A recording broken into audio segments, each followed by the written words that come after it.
പ്രവാസി മലയാളികൾക്കായിട്ട് കേരള ഗവൺമെൻറ്റും അതുപോലെ തന്നെ നോർക്ക റൂട്ട്സും ചേർന്ന് നടപ്പിലാക്കുന്ന ഒരു ആരോഗ്യ അപകട ഇൻഷുറൻസ് പദ്ധതിയാണ് നോർക്ക കെയർ. നോർക്ക കെയറിനെ പറ്റിയാണ് ഇന്നത്തെ വീഡിയോ. എന്താണ് നോർക്ക കെയർ പദ്ധതി, അതുപോലെ തന്നെ അതിൻ്റെ ഫീച്ചേഴ്സ്, അതിൻ്റെ പോരായ്മകൾ, അതിൻ്റെ പ്ലസ് പോയിൻറ്റ്സ്, അങ്ങനെയുള്ള എല്ലാ കാര്യങ്ങളും കവർ ചെയ്യുന്നുണ്ട്. അതേപോലെ തന്നെ എങ്ങനെ നിങ്ങൾക്ക് ഈ ഒരു നോർക്ക കെയർ പദ്ധതിയിൽ അംഗമാകാമെന്നും വിശദമായിട്ട് മനസ്സിലാക്കാം. ഈ ഒരു പദ്ധതി ഇപ്പോൾ നിലവിൽ സെപ്റ്റംബർ 22-നാണ് ഔദ്യോഗികമായിട്ട് നമ്മുടെ ചീഫ് മിനിസ്റ്റർ ഇനാഗുറേറ്റ് ചെയ്യുന്നത്. അതിനുശേഷം സെപ്റ്റംബർ 22 മുതൽ ഒക്ടോബർ 22 വരെയൊക്കെ നമുക്ക് ഇതിൽ അകത്തേക്ക് ജോയിൻ ചെയ്യാനായിട്ട് സാധിക്കും. നമുക്ക് ഓൺലൈൻ വഴി ജോയിൻ ചെയ്യാം, ഇല്ലാന്നുണ്ടെങ്കിൽ നമുക്ക് ഓരോരോ സംഘടനകൾ വഴി ഇതിലേക്ക് എൻറോൾമെൻറ്റ് പ്രോഗ്രാമും കാര്യങ്ങളൊക്കെ നടക്കും. അപ്പോൾ അതുവഴി നമുക്ക് ഈ ഒരു പദ്ധതിയിലേക്ക് ജോയിൻ ചെയ്യാനായിട്ട് സാധിക്കും. നമുക്കിപ്പോൾ നിലവിൽ അതിൻ്റെ ഫീച്ചേഴ്സും കാര്യങ്ങളും മാത്രമാണ് നിലവിൽ ലഭ്യമായിട്ടുള്ളത്. ഇത് എങ്ങനെയാണ് അവർ നടപ്പിലാക്കുമ്പോൾ എന്തെങ്കിലും പോരായ്മകൾ വരുമോ, അങ്ങനെയുള്ള കാര്യങ്ങളൊക്കെ നമ്മൾ കാത്തിരുന്ന് തന്നെ നോക്കേണ്ടതായിട്ട് വരും. കാരണം ഈ ഒരു ഇനാഗുറേഷൻ കഴിഞ്ഞ് രജിസ്ട്രേഷനും കാര്യങ്ങളൊക്കെ കഴിഞ്ഞ് നവംബർ 1, അതായത് കേരള പിറവി ദിനം മുതലാണ് ഈ ഒരു പദ്ധതി ലൈവായിട്ട് വരുന്നത്. മറ്റു ഹെൽത്ത് പോളിസികളുമായിട്ടൊക്കെ കമ്പയർ ചെയ്യുമ്പോൾ ഇതിനെക്കുറിച്ച് പ്ലസ് പോയിൻറ്റ്സും കാര്യങ്ങളൊക്കെ ഉണ്ട്. നമുക്കിപ്പോൾ നിലവിൽ എന്തെങ്കിലും അസുഖം ഉണ്ടെങ്കിൽ നമുക്ക് ഇതിനകത്തേക്ക് നമുക്ക് ജോയിൻ ചെയ്യാനായിട്ട് സാധിക്കും. അതിന് പ്രത്യേകിച്ച് വെയിറ്റിംഗ് പീരീഡോ കാര്യങ്ങളോ ഒന്നും വരുന്നില്ല. 24 മണിക്കൂർ കഴിയുമ്പോൾ തന്നെ നമുക്കതിനും കവറേജ് കിട്ടി തുടങ്ങും. അതേപോലെ തന്നെ നമുക്ക് ഫിക്സഡ് പ്രീമിയമാണ് വരുന്നത്. സാധാരണ പോളിസിയൊക്കെ ആണെങ്കിൽ നമ്മുടെ ഏജ്, നമ്മുടെ നിലവിലുള്ള രോഗം, അങ്ങനെയുള്ള കാര്യങ്ങളൊക്കെ വെച്ചുകൊണ്ട് നമുക്ക് പ്രീമിയത്തിൽ ചേഞ്ചും കാര്യങ്ങളൊക്കെ വരും. ഇവിടെ 18 വയസ്സിനും 70 വയസ്സിനും ഇടയിലുള്ളവർക്ക് ഒരു ഫിക്സഡ് പ്രീമിയമാണ് വരുന്നത്. പിന്നെ മെഡിക്കൽ ചെക്കപ്പിൻ്റെ ആവശ്യമൊന്നും വരുന്നില്ല. അതേപോലെ തന്നെ പേയ്മെൻറ്റോ കാര്യങ്ങളോ ഒന്നും വരുന്നില്ല. നമുക്ക് എത്ര രൂപയാണോ ബില്ല് വരുന്നത് അതിൻ്റെ എക്സ്ക്ലൂഷൻസും കാര്യങ്ങളൊക്കെ ഉണ്ടെങ്കിൽ അത് കഴിഞ്ഞ് നമുക്ക് ഫുൾ എമൗണ്ട് നമുക്ക് ക്ലെയിം ചെയ്യാനായിട്ട് സാധിക്കും. അല്ലാതെ നമ്മുടെ പോക്കറ്റിൽ നിന്നും ഇത്ര രൂപ, ഇത്ര പെർസെൻറ്റേജ് നൽകണം, അങ്ങനെയുള്ള പേയ്മെൻറ്റ് കണ്ടീഷനോ കാര്യങ്ങളോ ഒന്നും ഈ ഒരു പോളിസിക്ക് വരുന്നില്ല. എന്തായാലും നോർക്ക കെയർ പദ്ധതിയെ പറ്റി നമുക്ക് വിശദമായിട്ട് മനസ്സിലാക്കാം. Welcome to another video. ആദ്യം എന്താണ് നോർക്ക കെയർ പദ്ധതി? ഇതിനകത്തൊരു ഹെൽത്ത് കവറേജ് ഉണ്ട്, അതുപോലെ തന്നെ ഒരു അപകട ഇൻഷുറൻസ് കവറേജും വരുന്നുണ്ട്. ഇത് രണ്ടും കൂടി ചേർന്നൊരു പ്രോഗ്രാമാണ് ഈ ഒരു നോർക്ക കെയർ. ഹെൽത്ത് പോളിസി നോക്കിക്കഴിഞ്ഞാൽ നമുക്ക് അപ് ടു 5 ലക്ഷം രൂപയുടെ വരെ കവറേജാണ് നമുക്ക് ഈ ഒരു പോളിസിയിലൂടെ കിട്ടുന്നത്. ഇനിയിപ്പോൾ അപകട ഇൻഷുറൻസ് പദ്ധതി നോക്കിക്കഴിഞ്ഞാൽ നമുക്കൊരു 10 ലക്ഷം രൂപയുടെ കവറേജാണ് നമുക്ക് ആ ഒരു കാറ്റഗറിയിൽ വരുന്നത്. ഇതിൻ്റെ അകത്ത് നമുക്ക് കിട്ടുന്ന ആരോഗ്യ പോളിസി നോക്കിക്കഴിഞ്ഞാൽ നമുക്ക് ആദ്യം പറഞ്ഞ രീതിയിൽ അപ് ടു 5 ലക്ഷം രൂപ വരെയാണ് നമുക്ക് കവറേജ് കിട്ടുന്നത്. നമുക്ക് ക്യാഷ്ലെസ് ക്ലെയിമും കാര്യങ്ങളൊക്കെ ഈ ഒരു പോളിസി ഓഫർ ചെയ്യുന്നുണ്ട്. മൊത്തത്തിൽ ഇന്ത്യയിൽ നോക്കിക്കഴിഞ്ഞാൽ ഏകദേശം 12,000-ലധികം ഹോസ്പിറ്റൽസ് ഈ ഒരു പദ്ധതിയിൽ എംപാനൽ ചെയ്തിട്ടുണ്ട്. ഇൻസൈഡ് കേരള നോക്കിക്കഴിഞ്ഞാൽ നമുക്ക് 500-ലധികം ഹോസ്പിറ്റൽസ് ഈ ഒരു പദ്ധതിയിൽ എംപാനൽ ചെയ്തിട്ടുണ്ട്. നമുക്ക് നോർക്ക റൂട്ട്സിൻ്റെ വെബ്സൈറ്റിൽ പോയി കഴിഞ്ഞാൽ നമുക്ക് ഹോസ്പിറ്റൽസിൻ്റെ ലിസ്റ്റും കാര്യങ്ങളൊക്കെ നമുക്ക് ലഭ്യമാകുന്നുണ്ട്. ഞാൻ എന്തായാലും ലിങ്ക് വീഡിയോ താഴെ നൽകുന്നുണ്ട്. അത് ചെക്ക് ചെയ്തിട്ട് നിങ്ങൾക്ക് ഈ ഒരു പദ്ധതിയിൽ നമുക്ക് ട്രീറ്റ്മെൻറ്റും കാര്യങ്ങളൊക്കെ കിട്ടുന്ന ഹോസ്പിറ്റൽസിൻ്റെ കാര്യങ്ങളൊക്കെ നമുക്ക് അറിയാനായിട്ട് കഴിയും. പിന്നെ നമുക്കിപ്പോൾ ക്യാഷ്ലെസ് ട്രീറ്റ്മെൻറ്റ് കിട്ടുന്ന ഹോസ്പിറ്റൽ അല്ലെങ്കിൽ കൂടി നമുക്ക് റീഇംബേഴ്സ്മെൻറ്റ് മെത്തേഡിൽ നമുക്ക് ക്ലെയിം ചെയ്യാൻ സാധിക്കുമെന്ന് നമുക്ക് ഇതിൻ്റെ ഫീച്ചറായിട്ട് നമുക്ക് കാണാനായി കഴിയുന്നുണ്ട്. ഇനി ഒരു സ്കീമിൽ ജോയിൻ ചെയ്യാനുള്ള എലിജിബിലിറ്റി നോക്കിക്കഴിഞ്ഞാൽ ഏജ് വരുന്നത് 18 വയസ്സിനും 70 വയസ്സിനും ഇടയിലുള്ളവരായിരിക്കണം. പിന്നെ പ്രവാസി ആയിരിക്കണം. പല കാറ്റഗറി ഓഫ് പ്രവാസി ഉണ്ട്. ഒന്നുകിൽ നമുക്ക് ഇപ്പോൾ വിദേശത്ത് ജോലിക്കായി പോയി അവിടെ ജോലി ചെയ്യുന്ന NRIസിന് ഇതിനകത്ത് ജോയിൻ ചെയ്യാം. പക്ഷേ ഒരു കണ്ടീഷൻ വരുന്നത് അവർക്ക് പ്രവാസി ID കാർഡ് ഉണ്ടാകണം. നോർക്ക റൂട്ട്സിൽ രജിസ്റ്റർ ചെയ്ത് അവർക്ക് പ്രവാസി ID കാർഡ് ഉണ്ടായിരിക്കണം. പിന്നെ കേരളത്തിന് വെളിയിൽ മറ്റു സംസ്ഥാനങ്ങളിൽ ജോലി ചെയ്യുന്നവരാണെങ്കിൽ അവർക്കും ഈ ഒരു പദ്ധതിയിൽ ജോയിൻ ചെയ്യാനായിട്ട് സാധിക്കും. അവർക്കും ഈ പറഞ്ഞ രീതിയിൽ ഒരു NRK ഇൻഷുറൻസ് കാർഡ് ഉണ്ടായിരിക്കണം. അങ്ങനെയുള്ളവർക്കാണ് ഈ ഒരു പദ്ധതിയിൽ ജോയിൻ ചെയ്യാനായി കഴിയുക. പിന്നെ എബ്രോഡ് പഠിക്കാനായിട്ട് പോയിരിക്കുന്ന നിരവധി വിദ്യാർത്ഥികളുണ്ട്. അവർക്കും ഈ ഒരു പദ്ധതിയിൽ ജോയിൻ ചെയ്യാം. അവർക്ക് സ്റ്റുഡൻസ് ID കാർഡ് ഉണ്ടായിരിക്കണം. നോർക്ക റൂട്ട്സ് വഴി കിട്ടിയ സ്റ്റുഡൻസ് ID കാർഡ് ഉണ്ടെങ്കിൽ അവർക്കും ഈ ഒരു പദ്ധതിയിൽ ജോയിൻ ചെയ്യാം. ഇനി നിങ്ങൾക്ക് പ്രവാസി ID കാർഡ് അല്ലെങ്കിൽ സ്റ്റുഡൻസ് ID കാർഡോ കാര്യങ്ങളോ ഒന്നും ഇല്ലെങ്കിൽ നിങ്ങൾക്ക് അതും ഈസി ആയിട്ട് എടുക്കാനായിട്ട് സാധിക്കും. നോർക്ക റൂട്ട്സിൻ്റെ വെബ്സൈറ്റ് വഴി നമുക്ക് ഓൺലൈനായിട്ട് തന്നെ ഈ പറഞ്ഞ ID കാർഡും കാര്യങ്ങളൊക്കെ എടുക്കാം. അതിനുശേഷം നിങ്ങൾക്ക് ഈ പറഞ്ഞ നോർക്ക കെയർ പദ്ധതിയിൽ ജോയിൻ ചെയ്യാം. നോർക്ക റൂട്ട്സ് വെബ്സൈറ്റ് വഴി എങ്ങനെ പ്രവാസി ID കാർഡ് എടുക്കാം അല്ലെങ്കിൽ സ്റ്റുഡൻസ് ID കാർഡ് എടുക്കാമെന്ന് വീഡിയോയിൽ പറയുന്നുണ്ട്. വീഡിയോ മുഴുവനായും കാണുക. നമുക്ക് ഈ ഒരു നോർക്ക കെയർ പദ്ധതിയിൽ നമുക്ക് ഇൻഡിവിജ്വലായിട്ട് ജോയിൻ ചെയ്യാം, അല്ലെങ്കിൽ നമുക്ക് ഫാമിലി ഫ്ലോട്ടറായിട്ട് നമുക്ക് ഈ ഒരു സ്കീമിൽ ജോയിൻ ചെയ്യാനായിട്ട് സാധിക്കും. ഇൻഡിവിജ്വൽ ആണെങ്കിൽ വരുന്ന പ്രീമിയം എന്ന് പറയുന്നത് 18 വയസ്സിനും 70 വയസ്സിനും ഇടയിൽ GST എല്ലാം ഉൾപ്പെടെ 8,101 രൂപയാണ് പ്രീമിയം വരുന്നത്. ഇനി ഫാമിലി ആയിട്ടാണ് ഈ ഒരു സ്കീമിൽ ജോയിൻ ചെയ്യുന്നതെങ്കിൽ ഹസ്ബൻഡ്, വൈഫ്, 2 കുട്ടികൾ അടങ്ങുന്ന ഒരു ഫാമിലി ആണെങ്കിൽ വരുന്ന പ്രീമിയം വർഷം 13,275 രൂപയാണ്. ഇനിയിപ്പോൾ കൂടുതൽ കുട്ടികളുണ്ടെങ്കിൽ അവർക്ക് ഓരോ കുട്ടിക്കും എക്സ്ട്രാ പ്രീമിയം അടച്ചാൽ മതിയാകും. 4,130 രൂപയാണ് ഓരോ കുട്ടിക്കും വരുന്ന extra premium.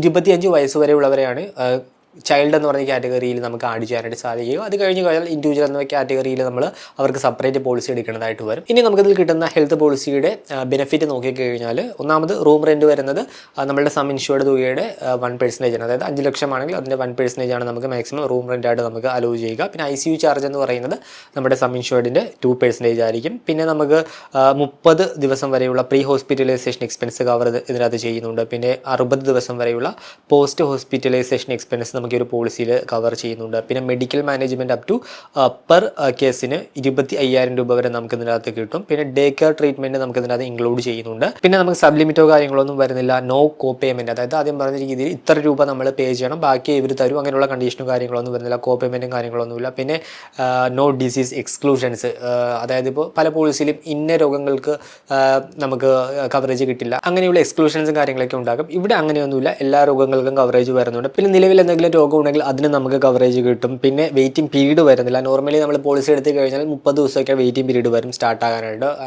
In case of accident ഒഴിച്ച് നിർത്തി കഴിഞ്ഞാൽ. പക്ഷേ ഇവിടെ 30 ദിവസം വെയിറ്റിംഗ് പീരീഡ് അങ്ങനെയുള്ള കണ്ടീഷനും കാര്യങ്ങളൊന്നും വരുന്നില്ല. പിന്നെ 60 ദിവസത്തെ ഒരു ക്ലെയിം സബ്മിഷൻ വിൻഡോ വരുന്നുണ്ട്. 60 ദിവസത്തിനുള്ളിൽ നമുക്ക് ക്ലെയിം ചെയ്യാനായിട്ട് സാധിക്കും. പിന്നെ നമുക്ക് 14,000-ലധികം ഹോസ്പിറ്റൽസ് അക്രോസ് ഇന്ത്യ നമുക്ക് നിലവിൽ ക്യാഷ്ലെസ് ഫെസിലിറ്റി കിട്ടുന്നുണ്ട്. അതൊക്കെയാണ് ഇതിൻ്റെ ബെനിഫിറ്റ് ആയിട്ട് അവർ പറയുന്നത്. പിന്നെ നമുക്ക് ഇതിനകത്ത് കിട്ടുന്ന അപകട ഇൻഷുറൻസ് പോളിസി നോക്കിക്കഴിഞ്ഞാൽ നമുക്ക് അപകട മരണം സംഭവിച്ചു കഴിഞ്ഞാൽ നമ്മുടെ ഇൻഷുറൻസ് തുകയെ 100%, അതായത് ഇപ്പോൾ 10 ലക്ഷം രൂപ നമുക്ക് കംപ്ലീറ്റ് ആയിട്ട് കിട്ടും. അതിൻ്റെ കൂട്ടത്തിൽ പ്ലസ് ആയിട്ട് നമുക്ക് വിദേശത്താണെങ്കിൽ നമ്മുടെ ബോഡി നാട്ടിലെത്തിക്കാനുള്ള കുറച്ച് എക്സ്പെൻസും കാര്യങ്ങളൊക്കെ കവർ ചെയ്യും. ഇന്ത്യക്കുള്ളിലാണെങ്കിൽ 25,000 രൂപ വരെയും, വിദേശത്ത് വെച്ചാണ് മരണപ്പെടുന്നതെങ്കിൽ ബോഡി നാട്ടിലെത്തിക്കാനായിട്ട് 50,000 രൂപ വരെയും നമുക്ക് ഒരു എക്സ്പെൻസ് നമുക്ക് അതിനകത്ത് കവറേജിലൂടെ കിട്ടും. പിന്നെ അപകടം മൂലം പെർമനൻറ്റ് ഡിസബിലിറ്റി സംഭവിച്ചു കഴിഞ്ഞാലും 10 ലക്ഷം രൂപ കംപ്ലീറ്റ് ആയിട്ട് കിട്ടും. ഇനിയിപ്പോൾ പാർഷ്യൽ ഡിസബിലിറ്റി ഒക്കെ ആണെങ്കിൽ അതിനൊരു പോളിസി ഷെഡ്യൂൾ പ്രകാരമുള്ള ഒരു എമൗണ്ട് ആയിരിക്കും കിട്ടുന്നത്. അപ്പോൾ ഇതാണ് നമുക്ക് ഈ ഒരു സ്കീമിൽ കിട്ടുന്ന ആക്സിഡൻ്റൽ ഇൻഷുറൻസ് പോളിസിയുടെ ബെനിഫിറ്റ് ആയിട്ട് വരുന്നത്. ഇതൊക്കെയാണ് നോർക്ക റൂട്ട്സും അതുപോലെ തന്നെ കേരള ഗവൺമെൻറ്റും ചേർന്ന് നടപ്പിലാക്കുന്ന നോർക്ക കെയർ പദ്ധതിയുടെ വിശദാംശങ്ങൾ. ഇതിലെ പ്ലസ് പോയിന്റ്സ് നോക്കിക്കഴിഞ്ഞാൽ ആദ്യം പറഞ്ഞ രീതിയിൽ ഇതിന് പ്രത്യേകിച്ച് വെയിറ്റിംഗ് പീരീഡോ കാര്യങ്ങളോ ഒന്നും വരുന്നില്ല. നോർമൽ പോളിസിയൊക്കെ ആണെങ്കിൽ നമ്മൾ പോളിസി എടുത്തു കഴിഞ്ഞാൽ 30 ഡേയ്സ് ഒരു വെയിറ്റിംഗ് പീരീഡ് ഉണ്ട്. അതുപോലെ തന്നെ പല രോഗങ്ങൾക്കും വെയിറ്റിംഗ് പീരീഡ് ഉണ്ട്. ഇവിടെ അങ്ങനെ വെയിറ്റിംഗ് പീരീഡോ കാര്യങ്ങളോ ഒന്നുമില്ല. അതുപോലെ തന്നെ എല്ലാ രോഗങ്ങൾക്കും കവറേജ് കിട്ടുന്നുണ്ട്. അതും ഒരു പ്ലസ് പോയിന്റ് ആണ്. പിന്നെ നമുക്ക് കോ പേയ്മെൻറ്റ് കാര്യങ്ങളൊന്നും വരുന്നില്ല. കംപ്ലീറ്റ് തുക എക്സ്ക്ലൂഷൻസ് ഒഴിച്ചു നിർത്തി കഴിഞ്ഞാൽ ബാക്കി തുക നമുക്ക് കംപ്ലീറ്റ് ആയിട്ട് നമുക്ക് ക്ലെയിം ചെയ്യാനായിട്ട് സാധിക്കും. പിന്നെ ഇപ്പോൾ നിലവിൽ 14,000-ലധികം ഹോസ്പിറ്റൽസിൽ നമുക്ക് ക്യാഷ്ലെസ് ക്ലെയിം സൗകര്യം നമുക്ക് കിട്ടുന്നുണ്ട്. പിന്നെ നമുക്ക് നിലവിൽ എന്തെങ്കിലും രോഗം ഉണ്ടെങ്കിലും നമുക്ക് ആഡ് ചെയ്ത് അതിനും നമുക്ക് കവറേജ് കിട്ടും. പിന്നെ പ്രീമിയം തുക അത് സ്റ്റേബിൾ ആണ്. 18 വയസ്സിനും 70 വയസ്സിനും ഇടയിലുള്ളവർക്ക് ഒരു ഫിക്സഡ് ആയിട്ടുള്ള ഒരു പോളിസി പ്രീമിയമാണ് ഇപ്പോൾ നിലവിൽ അവർ അനൗൺസ് ചെയ്തിരിക്കുന്നത്. ഇതൊക്കെയാണ് ഈ ഒരു പോളിസിയുടെ പ്ലസ് പോയിന്റ്സ് ആയിട്ട് പറയാനുള്ളത്. ഇനി പോരായ്മകൾ പറയാനാണെങ്കിൽ ഇതൊരു ഗ്രൂപ്പ് പോളിസിയാണ്. ഇതിനകത്ത് നമുക്ക് പ്രത്യേകിച്ച് ഒന്നും ചെയ്യാനില്ല. അവർ പറയുന്ന ഫീച്ചേഴ്സ് വെച്ച് അവർ പറയുന്ന ഒരു ഇൻഷുർഡ് തുകയിൽ നമുക്ക് ആ ഒരു പോളിസി പർച്ചേസ് ചെയ്യാനായിട്ട് സാധിക്കും. നമുക്ക് ഇത്ര രൂപയുടെ കവറേജ് അങ്ങനെ ഒന്നും ഉറപ്പാക്കാനായിട്ട് സാധിക്കില്ല. നമുക്കിപ്പോൾ 5 ലക്ഷം രൂപ എന്നൊക്കെ പറയുന്നത് വളരെ കുറവാണ് ഇപ്പോഴത്തെ ഒരു ട്രീറ്റ്മെൻറ്റ് എക്സ്പെൻസ് ഒക്കെ വെച്ച് നോക്കുകയാണെങ്കിൽ. പിന്നെ ഒന്നും ഇല്ലാത്തതിനേക്കാൾ നല്ലത് എന്തെങ്കിലുമൊക്കെ ഉള്ളതാണ്. പക്ഷേ ഇപ്പോൾ നിലവിൽ ഒരു ഇൻഡിവിജ്വൽ ആണെങ്കിൽ മിനിമം ഒരു 10 ലക്ഷം രൂപയുടെയെങ്കിലും കവറേജ് തുക ഉറപ്പാക്കേണ്ടതാണ്. കാരണം നമുക്ക് ട്രീറ്റ്മെൻറ്റ് കോസ്റ്റും കാര്യങ്ങളൊക്കെ ഓരോ വർഷം കഴിയുമ്പോഴും കൂടി വരികയാണ്. പക്ഷേ ഈ പോളിസിയിൽ അങ്ങനെ നമുക്ക് സം ഇൻഷുർഡ് ഒന്നും ഇപ്പോൾ നിലവിൽ കൂട്ടിയെടുക്കാനുള്ള സൗകര്യമോ കാര്യങ്ങളോ ഒന്നുമില്ല. 5 ലക്ഷം രൂപയുടെ ഒരു പോളിസി മാത്രമാണ് ഇപ്പോൾ നിലവിൽ നമുക്ക് ലഭ്യമായിട്ടുള്ളത്. അപ്പോൾ നമുക്ക് കസ്റ്റമൈസേഷനോ കാര്യങ്ങളോ ഒന്നുമില്ല. പിന്നെ നമുക്ക് മോഡേൺ പോളിസിയൊക്കെ ആണെങ്കിൽ അഡ്വാൻസ്ഡ് ആയിട്ടുള്ള ട്രീറ്റ്മെൻറ്റ് ലൈക്ക് റോബോട്ടിക് സർജറി അങ്ങനെയുള്ള അഡ്വാൻസ്ഡ് ട്രീറ്റ്മെൻറ്റിനും കാര്യങ്ങളൊക്കെ നമുക്ക് കവറേജ് കിട്ടുന്നുണ്ട്. അതിന് കവറേജ് കിട്ടുമോ എന്നതിലൊരു വ്യക്തതയില്ല. അങ്ങനെയുള്ള കാര്യങ്ങളിലൊന്നും ഒരു വ്യക്തതയില്ല. പിന്നെ റൂം റെൻറ്റ്, ICU ചാർജ് അതൊക്കെ ഒരു ലിമിറ്റ് വരുന്നുണ്ട്. 1% ആണ് നമുക്ക് റൂം റെൻറ്റിൽ കിട്ടുന്നത്. അതുപോലെ തന്നെ ICU റെൻ്റ് ആണെങ്കിൽ സം ഇൻഷുർഡ് തുകയുടെ 2%. മറ്റു ഇപ്പോൾ പോളിസികളിലൊക്കെ നമുക്ക് അതിന് പ്രത്യേകിച്ച് ലിമിറ്റോ കാര്യങ്ങളൊന്നും ഇല്ലാതെ നമുക്ക് ലഭ്യമാണ്. പിന്നെ ഇതൊരു ഗ്രൂപ്പ് പോളിസിയാണ്. എപ്പോൾ വേണമെങ്കിലും ചേഞ്ചും കാര്യങ്ങളൊക്കെ വരാം. നമുക്ക് ഈ ഒരു പോളിസി വേറൊരു ഇൻഷുറൻസിലേക്ക് നമുക്ക് പോർട്ട് ചെയ്യാനൊന്നും സാധിക്കുകയില്ല. അപ്പോൾ അങ്ങനെയുള്ള ലിമിറ്റേഷൻസും കാര്യങ്ങളൊക്കെ വരും.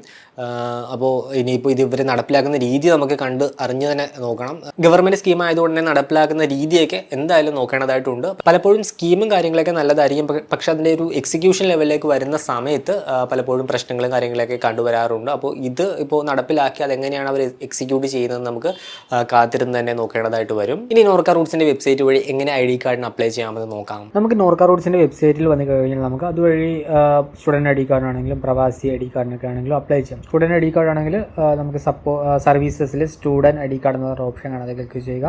അതിൻ്റെ അത് വരുമ്പോൾ നമുക്കിവിടെ അപ്ലൈ ചെയ്യാനുള്ള ഓപ്ഷൻ ഉണ്ട്. ഡീറ്റെയിൽസ് നോക്കിക്കഴിഞ്ഞാൽ 2020 ഈ ഒരു സ്കീം ലോഞ്ച് ചെയ്യുന്നത്. വിദേശത്ത് പഠിക്കാൻ പോകുന്ന സ്റ്റുഡൻസിനാണ് ഈ ഒരു കാർഡിന് എടുക്കാനായിട്ട് സാധിക്കുക. മലയാളി സ്റ്റുഡൻസിന് 18 വയസ്സ് കംപ്ലീറ്റ് ആയിരിക്കണം.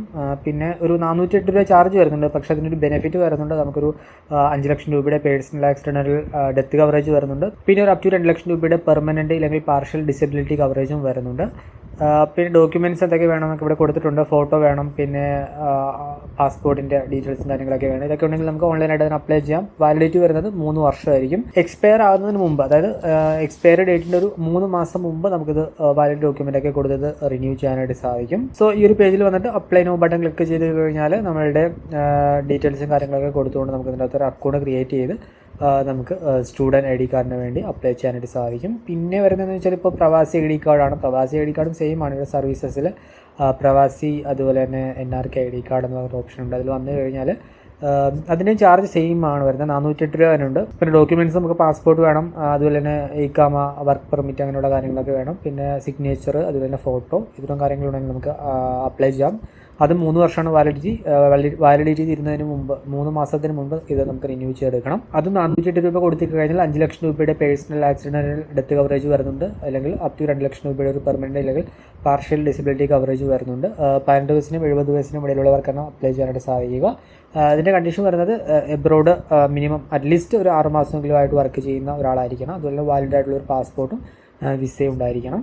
അതിന് ഇവിടെ അപ്ലൈ നോ ബട്ടൺ ഉണ്ട്. അത് ക്ലിക്ക് ചെയ്ത് നമുക്ക് ഡീറ്റെയിൽസ് ഒക്കെ കൊടുത്ത് നമുക്ക് ഒരു NRI ഈ ഒരു ID കാർഡിന് വേണ്ടി അപ്ലൈ ചെയ്യാം. ഈ ഒരു നോർക്ക കെയർ പദ്ധതിയെ പറ്റിയുള്ള നിങ്ങളുടെ അഭിപ്രായം കമൻറ്റായിട്ട് രേഖപ്പെടുത്തുക. അപ്പോൾ മറ്റൊരു വീഡിയോയിൽ മറ്റൊരു ടോപ്പിക്കുമായി കണ്ടുമുട്ടാമെന്ന പ്രതീക്ഷയോട് കൂടി